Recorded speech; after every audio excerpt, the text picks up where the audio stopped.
ये हर महीने आता है।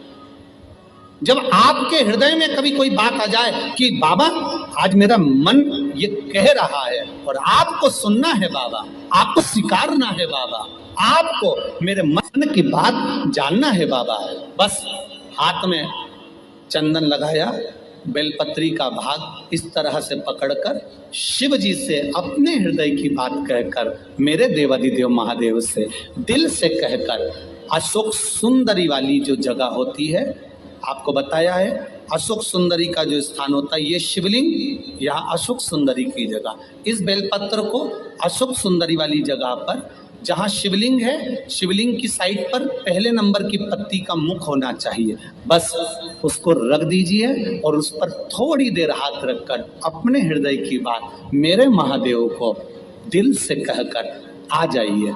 अगली सोमवार की अष्टमी या अगला प्रदोष या अगली शिवरात्रि जब आती है, मेरा महादेव आपकी मनोकामना का भाव पूर्ण करता है। ये शिव तत्व है।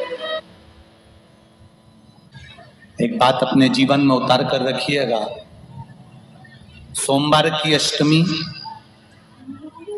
शिवरात्रि या सोमवार, प्रदोष,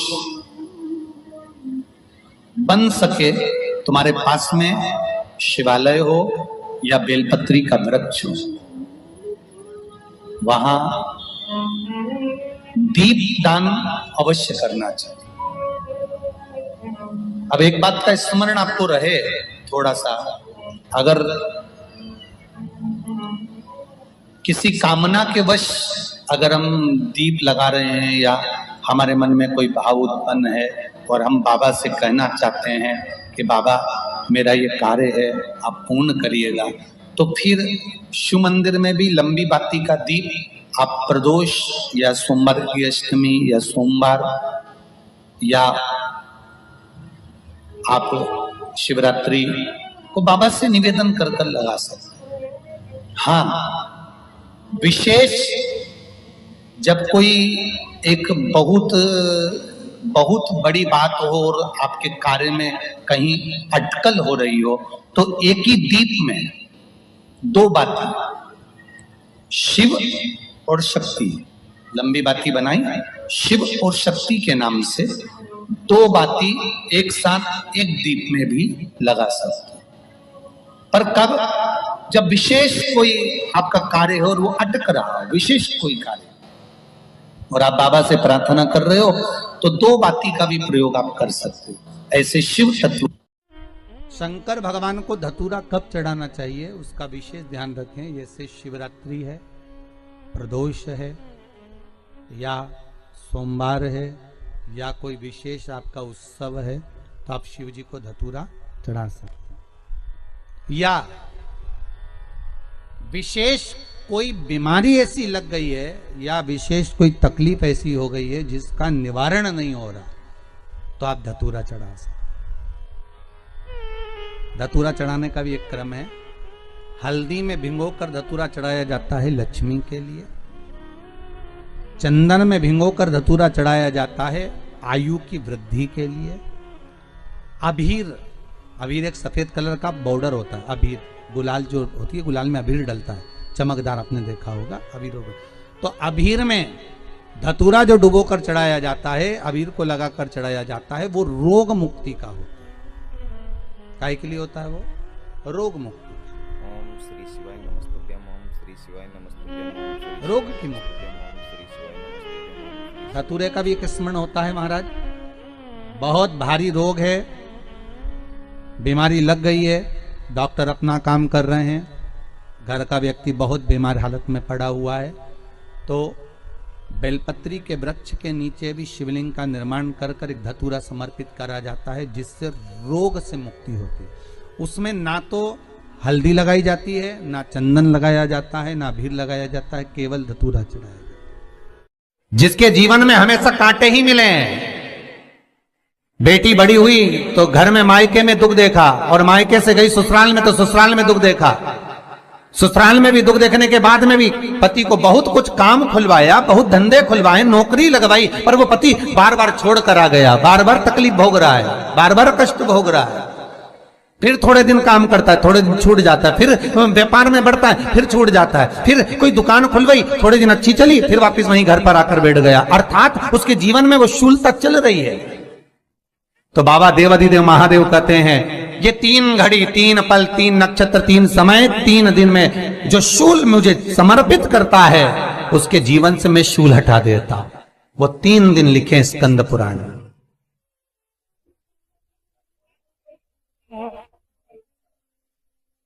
महाराज बैसाख महीने में जो प्रदोष आती है, बैसाख के महीने में बहुत ध्यान से सुनना भाई, जो अपनी जिंदगी से बहुत तंग आ गए हो, परेशान हो गए हो, कष्टमय जीवन जी रहे हो, बहुत दुखी हो गए हो, उनके लिए ये स्कंद पुराण का चरित्र फिर मिले ना मिले आप प्रेम से सुन लो। भाव पहला बैसाख महीने की प्रदोष,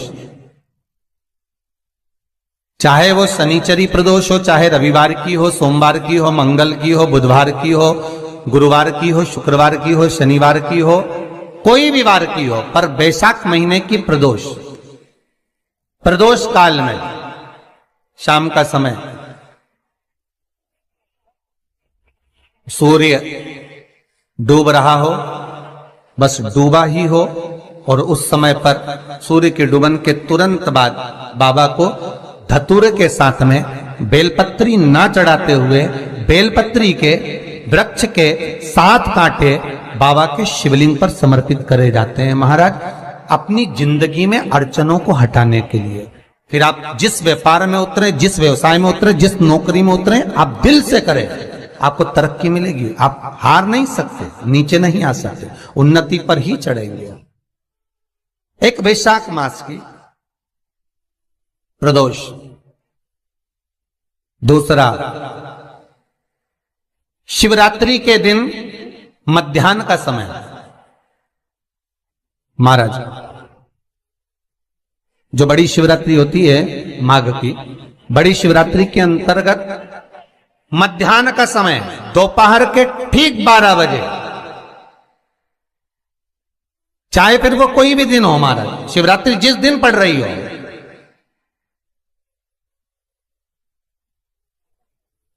उस दिन भी धतूरे के साथ बाबा को 7 कांटे बेलपत्री के वृक्ष के समर्पित होते हैं महाराज। इसमें आप ये वाले जो कांटे हैं जो शिवरात्रि के दोपहर 12 बजे वाले हैं, अगर कोई मदिरा पीने वाला हो, व्यसन में डूबने वाला हो, कोई जुआ खेलने वाला हो, कोई गलत वैश्यावृत्ति करने वाला, या अपने मार्ग से विचलित कोई व्यक्ति है, उसके लिए भी ये कांटे बहुत काम आते हैं महाराज। दूसरा, पार्वती तेरे द्वारा तेरे नयन अश्रु से जो प्रगटा हुआ बेल का वृक्ष है, द्वितीय शूल मैं वहां धारण करता, तृतीय शूल, तीसरा शूल जो वर्णन करा गया महाराज, भगवान श्रावण के महीने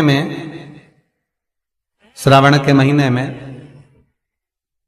जो भी दूसरा सोमवार पड़े, जो भी पड़े, श्रावण के महीने का जो दूसरा सोमवार होता है, उस दूसरे सोमवार में रात्रि के समय पर, अर्थात शास्त्र अब घड़ी और पल का स्मरण करेंगे तो रात्रि के बजेंगे 10 से 12 बजे महाराज, 10 से 12 के बीच में धतूरे के साथ बाबा को शूल समर्पित होता है महाराज।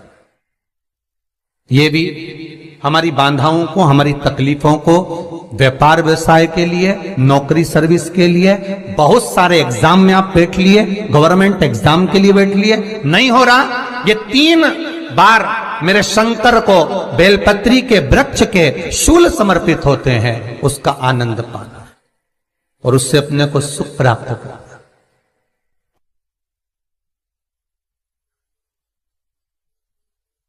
कि बाबा भोलेनाथ जी के नयन अश्रु से जो प्रकट हुआ वो रुद्राक्ष का पौधा है, माता पार्वती के नयन अश्रु से जो प्रकट हुआ वो बेलपत्री का पौधा है, और उमा और महेश, जिस महेश के वंशज है महेश्वरी, जिनकी 12 खाम प्रगटी है भगवान महेश के द्वारा, वो महेश और उमा, उमा और महेश का जो चरित्र है कि उमा और महेश का जब प्रागट्य हुआ, उमा और महेश जब दोनों आनंद में विभोर होकर जब चलते हैं और दोनों के बैठने से तप मुद्रा से जो पौधा उत्पन्न होता है वो शमी का पौधा। तो एक बात ध्यान रखिए, शिव जी के द्वारा जो निर्मित हुआ उसमें कोई शूल नहीं है, उसमें कोई कांटे नहीं है। पार्वती के द्वारा जो निर्मित हुआ बेलपत्री का पौधा, उसमें कांटे हैं। और पार्वती के मिलन से भी जो उत्पन्न हुआ है शंकर के साथ में, उसमें भी कांटे हैं। शमी के पौधे में भी कांटे, शमी के वृक्ष में भी कांटे।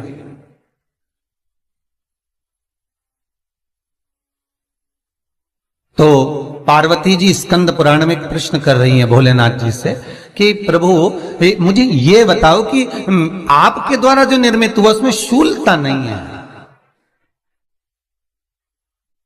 पर मेरे द्वारा जो निर्मित हुआ उसमें शूल क्यों आया है, उसमें कांटा क्यों आया है? थोड़ा सा माताओं, मेरी जीजियों, आपको थोड़ा बुरा तो लगेगा इस प्रसंग को सुनकर, पर लग जाए, पर आज कथा निकली है तो सुन लो है कि शिवजी जिस रुद्राक्ष को उत्पन्न कर रहे हैं उसमें शूलता नहीं है, पर पार्वती जी जो संग में मिली हैं उसमें भी शूलता है, और पार्वती के द्वारा जो प्रकट हुआ बेलपत्र उसमें भी शूलता है। तो भगवान महादेव बोलते हैं, पार्वती मैं तुझे कुछ कहूं और कहने पर तुझे तेरे हृदय में कोई बात चुभे, शूल लगे तो मुझे ठीक नहीं लगेगा। नहीं नहीं नहीं, आप कहिए प्रभु, मैं सुनने के लिए तैयार हूं, आप तो बोलो कि कारण क्या है। भगवान कहते हैं, पार्वती बस अंतर इतना है, नारी का जो स्वभाव होता है, स्त्री का जो स्वभाव होता है, उसके हृदय में छोटी छोटी बात के शूल बहुत होते हैं।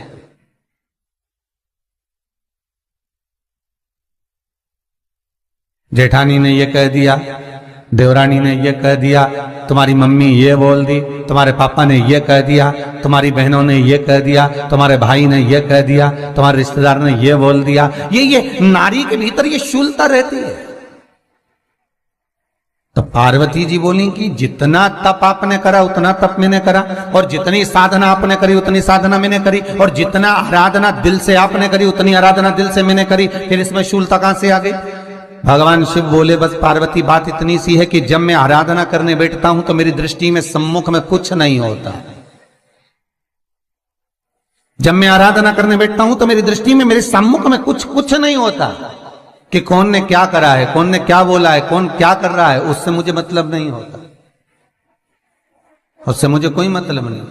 पर पार्वती जब तू आराधना करने भी बैठती है ना, तो तेरी चित्त वृत्ति में कहीं ना कहीं किसी ना किसी रूप में कोई शूल आ ही जाता है।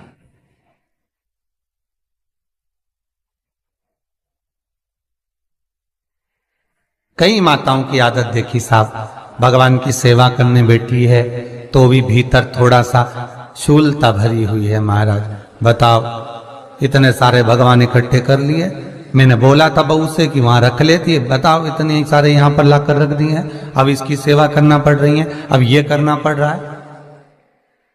प्रसाद लेने के लिए रसोई घर में गई, भगवान का भोग लगाने के लिए, तो उसमें भी शूलता आ गई। इतने घंटों से मैं सामान ढूंढ रही, फ्रिज में मिल ही नहीं रहा, मैंने रख के गई थी, भगवान जाने कहां चले गए। भगवानों को वस्त्र पहना रही है तो शूलता है। अलमारी का ड्रॉज खोला, इसमें मैंने सामान रखा था, ना जाने भगवान का श्रृंगार कहां चले गया, कौन ने हाथ लगाया, फिर शूलता आ गई। भोजन करने बैठे तो शूलता है, कोई कार्य के लिए जा रहे हो तो शूलता है।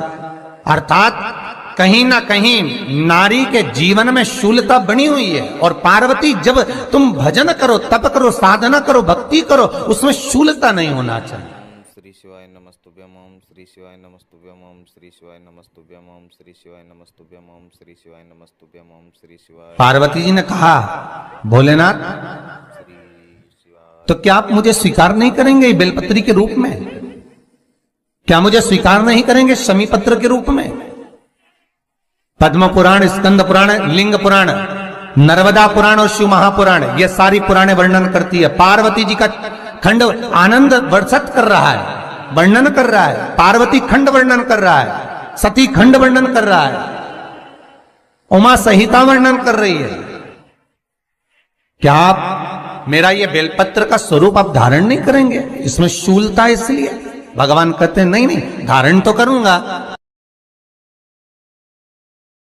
वो केवल शिवरात्रि के दिन करने का होता है। शिवरात्रि का प्रसंग कहता है अपने मन की अभिलाषा रखकर तुम्हें जो चाहिए। प्रकार आप लोगों ने भी पढ़ाई करी होगी, हमने भी करी। ऐसा रहता उसमें नोक रहती है या पेंसिल उसमें भर देते हैं और उससे ऐसा पेज घुमा घुमा के उसको कस देते हैं। वो ऐसा रखते हैं, कॉपी पर ऐसा रखा जाता, फिर उसको ऐसा घुमाते घुमाते कि नहीं घुमाते? अरे बोलो तो, सबने कराए ना ऐसा घुमाए, वो घुमाते एक जैसा गोला बन जाता बिंदु। और जो नोक होती है ना वहाँ चुभी रहती है और वो एक ही जगह पे रहती है और घूमती जाती है। उसी तरह इस मन को, इस दिल को एक में लगा के रखो, बाकी की सब दुनिया में घूम के आ जाओ।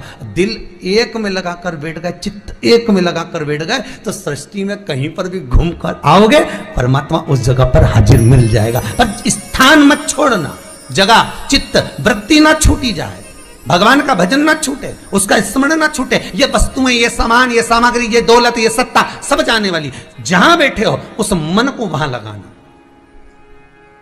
हम तो यहां तक कहते हैं, यहां तक कहते हैं होटल में जाओ तो दिल होटल में लगा लो,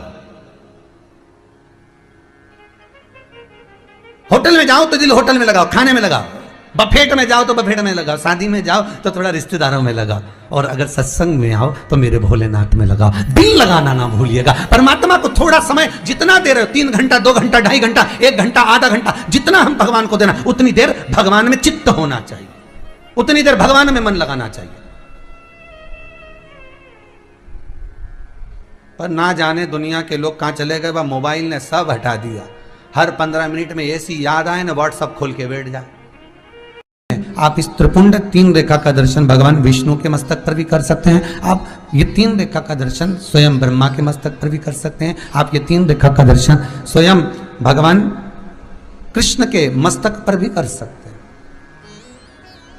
श्री जी बाबा के मस्तक पर भी कर सकते हैं इस त्रिपुंड का दर्शन। बस अंतर इतना है, शिव जो त्रिपुंड लगाए हैं वो आड़ा है। तिरुमाला में जो तिरुपति बाबा का अपन दर्शन करते हैं, जो त्रिपुंड लगाए हैं वो खड़ा है, 2 सफेद बीच में लाल। मेरे श्री जी बाबा ने भी अपने मस्तक पर त्रिपुंड धारण कर कर रखा।